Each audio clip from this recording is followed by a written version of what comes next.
우리는 룻기서를 통해서 하나님의 날개 아래 보호받는 룻, 그리고 하나님의 날개의 역할을 하는 보아스, 그 다음에 이 룻과 보아스를 연결시켜 가지고 새로운 그 삶을 통해서 예수님의 계보를 이제 이어가게 하는 놀라운 은혜의 말씀을 보게 됩니다. 이제 우리는 여기서 하나님의 날개 아래라고 하는 말이 지닌 의미를 살펴보고, 또 여기에 등장하는 세 명의 주인공이 있지요. 그것은 룻과 보아스와 나오미, 이 세 사람인데, 우리는 이 세 사람의 그 삶의 이야기를 통해서 정말 성경에서 가장 아름다운 사랑의 이야기, 가장 아름다운 은혜의 이야기, 정말 가장 멋진 인생이 무엇인지 여기서 발견할 수 있다고 생각이 듭니다. 우선 여기 하나님의 날개 아래라고 하는 그 의미를 우선 살펴보면은, 우리가 읽은 본문 말씀 룻기 2장 12절에 그의 날개 아래 보호를 받으러 온 내게 온전한 상 주기를 원하노라. 이 말은 보아스가 룻에게 이렇게 하고 있는 말인데요, 보아스는 이 룻의 시어머니 나오미의 그 남편 되는 엘리멜렉의 그 친족이라고 이렇게 성경은 기록하고 있는데요, 이제 여기서 하나님의 날개 아래, 그것을 믿고 하나님의 날개 아래 보호를 받으러 온 그 룻에게 보아스는 온전한 상 주기를 원하노라. 하나님의 날개 아래 보호를 위해서 온 자에게는 온전한 하나님의 상급이 주어진다고 하는 것인데, 이것은 말하자면은 하나님을 믿는 일 때문에 고난과 십자가를 짊어지는 사람에게는 온전한 상, 정말 최고의 상급이 주어진다고 하는 것입니다. 하나님을 위해서 모든 것을 잃어버리는 자에게는 정말 모든 것이 주어지는 그 놀라운 엄청난 은혜가 주어진다고 하는 것입니다. 우선 여기서 룻기 2장 12절은 하나님의 날개 아래 보호를 받으러 온 룻에게 온전한 상급이 주어지기를 원한다고 이렇게 말하고 있는데요, 결과적으로 이 룻에서 그러면 하나님의 날개 아래가 무엇인가 라고 했을 때, 그것은 바로 룻기 3장 9절에 보면은 이제 룻이 보아스에게 당신의 옷자락을 펴서 나를 감싸주소서. 보아스가 룻에게 하나님의 날개 아래 보호받으러 온 내게 상이 주어지기를 원한다고 이렇게 보아스가 룻에게 축복 기도를 했는데, 이제 룻은 보아스를 향해서 당신의 옷자락을 펴서 나를 감싸주소서. 결국 그 하나님의 날개 아래라고 하는 것이 여기 삶의 현장에서 말이죠, 보아스의 날개 아래라고 하는 이것으로 실현이 되는 이 이야기가 여기에 기록이 되어 있는 것입니다. 하나님께서 그 은혜를 주실 때 우연한 기회가 아니라 하나님의 섭리 가운데 사람을 만나게 해 주시고, 그 사람을 통해서 하나님의 은혜를 체험하게 하신다고 하는 것입니다. 그래서 여기서 우선 하나님의 날개 아래라고 하는 이 말은 여기 룻기서에서 결국 보아스의 날개 아래를 체험하는 그 은혜가 룻에게 주어졌다고 하는 것, 그것이 하나님의 날개 아래의 그 의미, 첫째 의미이고요. 둘째 의미는 이것이 그 출애굽기서의 날개라고 하는 말이 나오고 있는데요. 그것은 출애굽기 25장 18절로 18절로 20절에 보면은 이제 요것이 다음 페이지 한번 보실까요? 여기 그 하나님의 날개 아래가 말이죠. 출애굽기 25장 18절로 20절에 보면은 그 지성소에 있는 속죄소, 그것을 우리는 시은좌라고도 하는데 그 속죄소에 대한 것이라고 하는 것입니다. 그 속죄소의 그 모양이라고 하는 것은 금으로 그 그룹 천사를 갖다가 이렇게 만들어 가지고 그 그룹 천사의 날개를 갖다가 이렇게 높이 펼쳐서 그 속죄소를 덮고 있다고 하는 것인데, 그래서 그 속죄소는 오직 대제사장만이 들어가서 하나님을 만나는 그 장소인데, 그 속죄소는 결국 하나님의 법궤가 또 들어가 있고 그곳에는 아론의 쌍난 지팡이, 십계명 돌판이 있는 것이고 또 만나 항아리가 그 안에 들어가 있는데, 그 안에 지성소의 그 의미라고 하는 것은 하나님의 은혜, 하나님의 은총을 통해서 결국 우리가 죄의 용서함을 받고 구속을 받는다고 하는 그 의미가 여기에 들어가 있는 겁니다. 그래서 우리가 구원을 얻고 영생을 얻는다고 하는 것이 인간의 어떤 공로에 의해서 되는 것이 아니라 하나님의 은혜의 선물로 주어진다고 하는 것. 그래서 여기 하나님의 날개 아래 보호를 받는다고 하는 의미는 바로 우리가 인간적으로 아무 공로도 없지만은 하나님의 은혜를 통해서 놀라운 그 자리에 나아가게 된다고 하는 것인데, 이제 세 번째는 또 이것이 안전한 그 생명에 대한 것이, 다시 앞에 한번 보면은요, 안전한 생명에 대한 것인데, 이것은 누가복음 13장 34절을 보면은 암탉이제 새끼를 날개 아래에 모음같이 너희 자녀를 모으려 한 일이 몇 번이냐, 그러나 너희가 원하지 아니하였도다. 하나님께서 정말 한 사람 한 사람에 대해서 은혜를 주려고 사랑을 주려고 수를 헤아릴 수 없을 만큼 여러 번 부르고 또 부르고 말씀을 통해서 이야기하고 그러지만 그것이 전혀 먹히지 않고 깨닫지 못하고 따르는 그 어떤 열매 결실이 없다고 하는 것, 그것이 우리 개개인의 삶이 아닙니까?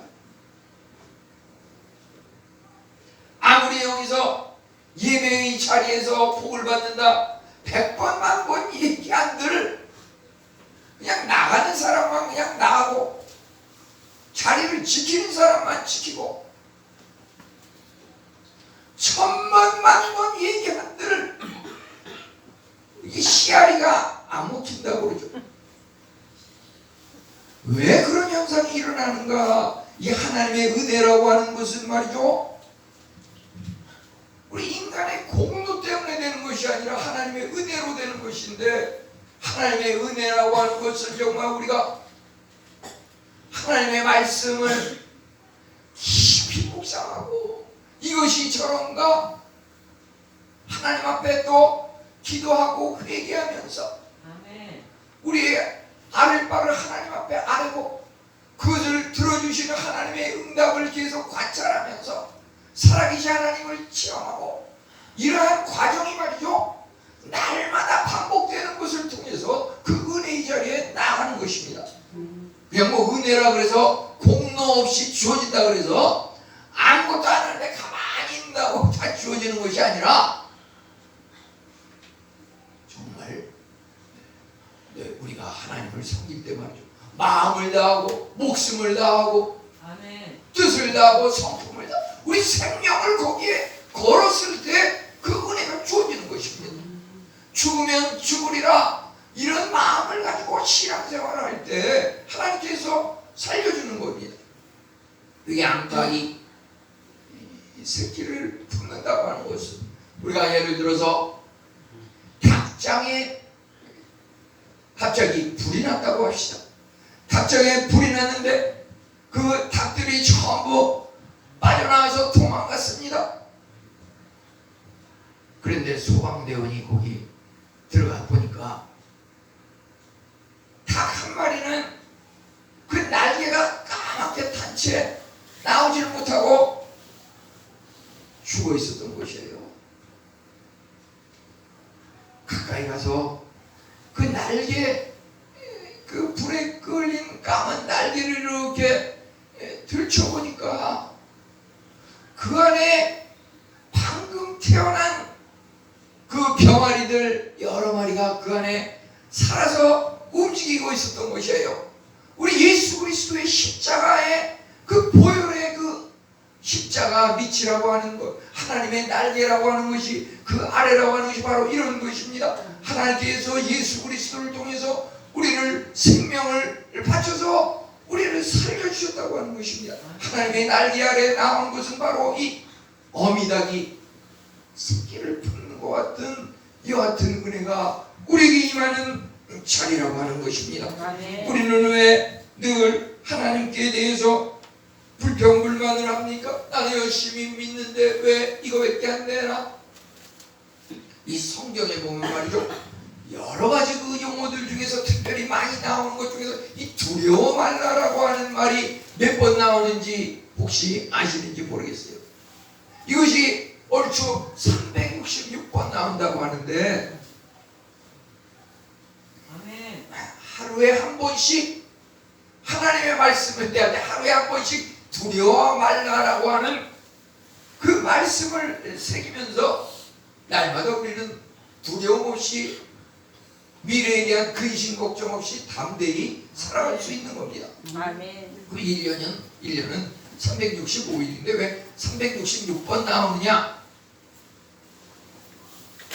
그것은 예를 들어서 2023년 금년도처럼 윤달 2월이 29일이면 이건 366일입니다. 그래서 우리는 365일 1년 366일이든 날마다 두려워 말라고 하는 그 하나님의 은혜의 말씀을 새기면서 우리는 현재에 대해서 미래에 대해서 결코 염려와 근심 걱정이 필요가 없다고 하는 것입니다. 우리는 늘 하나님의 날개 아래 보호받는 하나님의 자녀로서 늘 감사하면서 존귀한 삶을 살 수 있다고 하는 것입니다. 그러면 이 하나님의 날개 아래 이렇게 의미를 알았는데 그 날개 아래 정말 살아가는 그 삶의 모습이 어떠한 것인지 그 그리스도인의 삶의 모델이 여기 말이죠. 룻과 보아스와 나오미 이 세 사람의 그 삶의 현장에서 우리는 그것을 발견할 수가 있는 겁니다. 그들이 이와 같은 본보기적인 삶을 살 수 있었던 것은 지성소에 임하는 하나님의 은혜, 그 어미닭이 새끼를 품는 것 같은 예수 그리스도 십자가의 은혜, 그것을 통해서 이들이 은혜로 주어지는 그 선물로다가 이런 거룩하고 복된 경건의 삶을 살 수 있었다고 하는 것입니다. 하나님의 은혜 없이 그냥 자기가 세상적인 방법으로 이렇게 살았던 것이 아닙니다. 이들에게서 우리는 정말 하나님의 은혜의 삶이 어떠한 것인지 우선 세 사람에 대해서 살펴보면요, 첫째는 이 룻을 통하여서, 룻은 참으로 효도의 본보기적인 삶을 살았고, 우리 여기 이 다음 슬라이드 한번 볼까요? 이 룻의 그 삶의 모습은 효도의 삶을 살았고, 하나님과 연합하는 삶을 살았고, 하나님의 섭리를 의지했다고 하는 것입니다. 우리는 이 룻기서를 통해서 룻을 이해하기 위해서는 그 시험이 나오미를 또 이해해야겠는데요. 나오미의 그 삶이라고 하는 것이 룻기서 1장에 보면은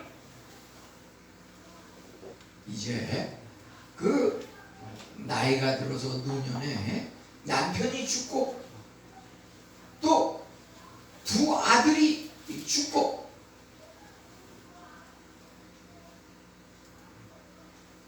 노년에 이 과부가 됐다고 하는 것이죠. 이것이 남자 중에서는 욥이 가장 고난의 남자였다 그러면, 이 여인 중에서는 정말 이 나오미처럼 말이죠, 그렇게 처량하고 가장 뼈아픈 그런 삶을 살았던 사람이 별로 없다고 합니다. 남편을 여의고 아들 둘인데 둘 다 여의고, 그렇지만은 그가 이제 그 마음속에 말이죠, 개방적이고 젊은이들을 이렇게 아끼고 장래를 위해서 마음이 열린 그런 언행을 했다고 하는 것입니다. 그것은 뭐냐면은 이제 아들 둘이 죽자 이제 며느리 2명만 남았잖아요. 그 며느리 둘에게 이 며느리는 모압 여인 중에서 오르바와 룻이라고 하는 두 여인을 이제 며느리로 삼게 됐었는데, 아들 둘이 죽자 이 며느리에게 이 시어머니 나오미는 뭐라 그랬냐면은, 이제 너희 남편이 다 죽었으니까 너희 고국으로 가가지고서 고향에서 이제 그 고향 사람들과 함께 다시 그 삶을 살아가도록 하라고 이렇게 말을 했어요. 그러니까 이 둘 중에서 오르바라고 하는 그 며느리는 감사합니다, 역시 우리 시어머님은 넘버원입니다 하면서 고국 모압으로 이렇게 갔던 것이고, 한편 이 룻이라고 하는 이 며느리는 나는 고국을 가지 않겠습니다, 시어머니를 따라가겠습니다, 시어머니가 가는 곳에 나도 가고 시어머니가 죽는 곳에서 나도 죽고. 그가 특별히 신앙적인 고백은 시어머니 하나님이 나의 하나님이고 나의 하나님이 시어머니의 하나님이고, 이와 같은 놀라운 신앙 고백을 하는 것을 보게 됩니다. 우리 보통 자녀들이 또 젊은이들도 예를 들어서 시부모를 모신다, 결혼하고 나서 그런 조건을 알게 되면은 학을 떼고서 그런 결혼 절대 안 한다고. 이 학을 뗀다는 말은 이 학질병을 끊어가지고서 지긋지긋한 그 병을 끊어낸다고 하는 것과 마찬가지로 절대 그런 비참한 삶은 살지 않겠다. 대부분이 다 거절하는 것이 아마 자녀들의 그 결혼이 또 미뤄지는 그 원인 중에 하나일 겁니다. 그런데 여기 나오는 룻은 시어미를 가는 곳마다 따라가고 죽으면 죽을 때까지 따라가고 이렇게 정말 알뜰살뜰 극진히 섬기는 효심을 발휘했다고 하는 것입니다. 그가 또 어머니 하나님이 나의 하나님이라고 룻기서 1장 16절에 고백하고 있는 것은 그가 참으로 나오미도 물론 남편을 여의고 또 두 아들이 죽은 그 말할 수 없는 처량한 신세의 고통이 있었지만은 룻의 입장에서도 사실 결혼한 지 10년쯤 됐을 즈음에 남편이 죽는 호를 단신의 과부가 됐으니 얼마나 비참하겠어요. 그럼에도 불구하고 그가 시어미를 모시는 일, 그가 생각할 때 어머니 하나님이 나의 하나님이라고 이렇게 고백할 수 있는 것은 세상적으로 생각하면은 남편을 10년 만에 결혼하고서 사별을 했을 때 육체의 고통, 마음의 고통, 말할 수 없는 그런 잔인한 죽음에 대한, 또 남편의 의지에서 그 사업에 돈을 가지고 가정을 꾸려나가는 그러한 삶이 다 파괴되고 앞길이 막막한 그런 상황에 있었지만은 룻에게는 더 중요한 것은 뭐냐면 하나님과의 교제였다고 하는 것입니다. 하나님과의 교제. 어머니 하나님이 나의 하나님이 된다고 하는 이 고백이 하나님 신앙을, 하나님과의 연합을 가장 귀하게 여겼다고 하는 것입니다. 우리가 정말 상황이 어려워지고 갑작스러운 재앙이 닥친다면 우리의 삶의 생각과 방향은 어떻게 될까요? 사람이 잘 나가고 일이 번창할 때는 별로 나타나지 않아요. 그렇지만 어려움이 닥칠 때 과연 하나님을 원망하지 않고 하나님을 감사하고 찬양할 수 있느냐, 거기서 그 사람의 참 신앙이 드러난다고 하는 것입니다. 우리는 그 욥이 당대에 하나님을 경외하고 부유한 그런 사람이었지만 하루아침에 갑자기 자녀들을 잃고 많은 재산을 다 잃어버렸을 때 뭐라고 이야기하였습니까? 욥은 내가 알몸으로 왔은즉 알몸으로 다시 가는 것이 당연한 것인지인데 살리시는 이도 여호와시로 죽이시는 이도 거두어 가시는 이도 주시는 이도 여호와 하나님이 하나님을 찬양하리로다. 이와 같은 그 어려움 속에서 절망한 것이 아니라 오히려 하나님을 찬송함으로 말미암아 그가 노년에 그 소유물을 2배나 얻게 되고 자녀들도 그 숫자대로 다 회복됐던 것을 보게 됩니다. 바울과 실라도 그렇습니다. 그들이 복음을 전하다가 감옥에 갇히고 말할 수 없는 핍박과 고난을 당했지만 감옥 속에서도 기도하고 하나님을 찬송하니 하나님께서 큰 지진을 내리셔가지고 그 감옥이 흔들흔들거리면서 감옥 문이 열리고 쇠사슬이 풀리고 그들이 감사와 기쁨으로 풀려난 것을 보게 됩니다. 우리가 고난 중에 하나님을 찬송할 때 정말 하나님의 기적이 우리에게 일어나는 것입니다. 이 룻은 참으로 근면하고 겸손하였던 것은 그가 룻기 2장 3절에 보면은 그 이삭을 베는 자를 따라서 밭에서 이삭을 줍는 일을 하였습니다. 이삭을 갖다가 이렇게 가르치고 베는 그 사람을 따라다니면서 이삭을 뱄을 때 땅에 떨어진 그것을 주워담는 그런 일을 했다고 하는. 우리도 보면은 눈이 오면은 눈을 쓸고 낙엽이 떨어지면 낙엽을 쓰느라고 고통스러워하고 정말 힘들고 어떻게 보면은 알아주지 않는 하찮은 일일 수 있겠지만은 이 룻은 내가 이삭 줍는 일을 하겠습니다. 나에게 이삭 죽는 일을 시켜주십시오. 이렇게 자원하는 마음으로 자기 자신을 겸손히 내려놓고 그러한 것들을 하였다고 하는 것입니다. 그런데 하루는 이렇게 이삭을 주는데 그곳에 마침 보아스라고 하는 사람이 주인으로 있는 그 밭에서 이삭을 죽게 되었던 것입니다. 이것이 우연한 일이 아니고 하나님께서 예비하신 그 섭리 가운데 이러한 일이 일어났다고 하는 것입니다. 이 나오미는 참으로 가장 처량한 신세의 여인이었습니다. 노년에 자식이 없는 일찍이 또 남편을 여의고 애써 키운 두 아들마저도 잃어버리고 말았습니다.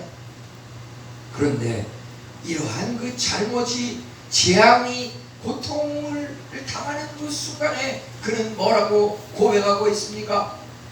하나님을 원망하거나 불평한 것이 아니고 룻기 1장 13절은 여호와의 손이 나를 치셨으므로 더욱 마음이 아프도다. 그는 남편을 여의고 두 아들을 잃은 것에 대해서 여러 가지로 해석할 수 있겠지만 우리가 이 룻기서 1장 13절의 말씀을 연관시켜서 생각하게 되면은 그 두 아들을 갖다가 이방 모압 여인과 결혼을 시켰다고 하는 것입니다. 우리 이스라엘 선민으로서 믿음의 조상의 그 가문을 이어서 믿음의 배필을 맺어줘야 할 텐데 꼭 그것 때문에 죽었다고 100% 확실하게 이야기할 수 없지만 우리는 그것을 그렇게 해석할 수가 있겠습니다. 정말 두 아들을 믿음의 배필을 만나서 결혼시켜야 할 텐데 이방 모압 여인과 결혼을 시키더니 결혼하고 나서 10년 있다가 아들들이 다 죽어버리고 그 며느리들을 다 과부로 만들었다고 합니다. 그것에 대한 어머니로서 죄책감을 느끼기 때문에 여기 1장 13절에서 여호와의 손이 나를 치셨으므로 마음이 아프도다. 그런데 하나님께서는 이와 같은 잘못된 결혼, 실패한 결혼을 통해서도 놀라운 하나님의 계획과 구속사를 이루어 가신다고 하는 것입니다. 우리가 생각할 때는 불신자와 결혼시켜가지고 가정, 남편이 죽고 가정이 파탄이 되고 여기에 무슨 희망이 있고 여기에 무슨 소망이 있어서 하나님을 계속 믿고 섬긴다는 말인가? 그렇지만 하나님은 하나님의 구속이라고 하는 것은 우리 신앙생활이라고 하는 것은 이와 같은 절망적인 불가능한 상황 거기서 더 하나님께서 귀하게 쓰시고 그것을 통해서 놀라운 일을 하신다고 하는 것입니다. 결과적으로 이와 같은 룻을 통해서 다윗의 가문 예수 그리스도의 계보가 이어졌다고 하는 것입니다. 이 나오미는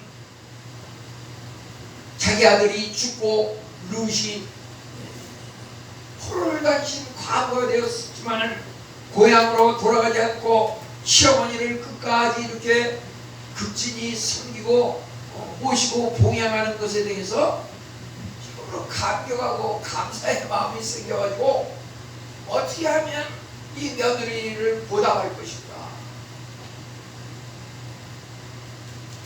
이 며느리에게 다시 한번 그 남편을 사별한 이 며느리에게 다시 한번 재혼 결혼을 할 수 있는 길을 만들어줘가지고서 새로운 삶을 살아가야겠구나.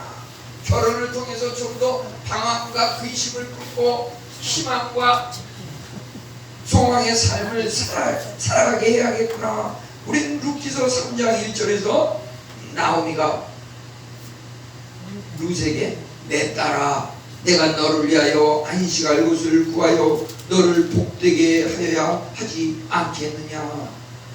나오미는 이 며느리 룻이 어떻게 하면 결혼을 다시금 잘해서 새로운 삶을 살게 할 수 있을까? 이것에 온 생각이 가득히 차서 사실은 그 보아스의 밭에서 일하도록 기회를 만들어주면서 보아스와 가까워지게 하면서 재혼을 시킬 그러한 계획을 추진했던 것입니다. 이 보아스를 대할 때 나오미는 당신이 기업 물을 자 됨이니이다. 3장 9절은 그렇게 말하고 있습니다.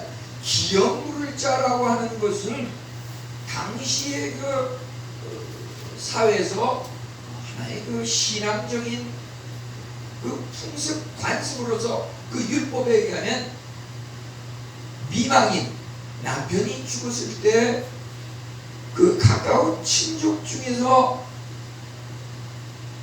형편과 재력이 되는 그 사람이 그 미망인 과부를 갖다가 기업물을 짜러서 다시금 이렇게 결혼을 해가지고서 재산을 잃었던 재산을 회복시키고 또 지위 남편이 살아있을 때 누렸던 그 지위를 회복시키고 궁극적으로는 그 가문의 대물림을 할 수 있도록 하는 그 역할을 하는 것이 기업물을 자라고 하는 것입니다.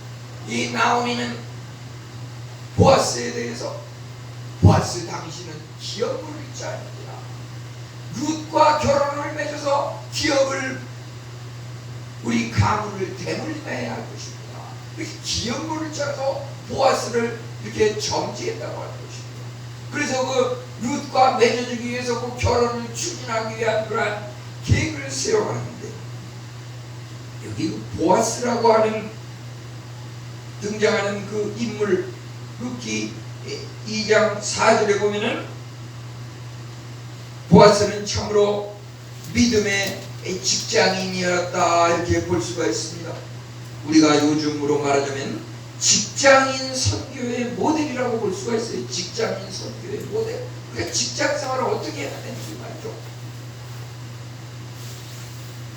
룻기 2장 4절에 보면 그 보아스는 사실 2장 1절에서 그 뜻이 이름의 뜻이 유력한 자, 명망 있는 거부, 재력가, 힘 있는 자 이런 뜻을 지녔는데요.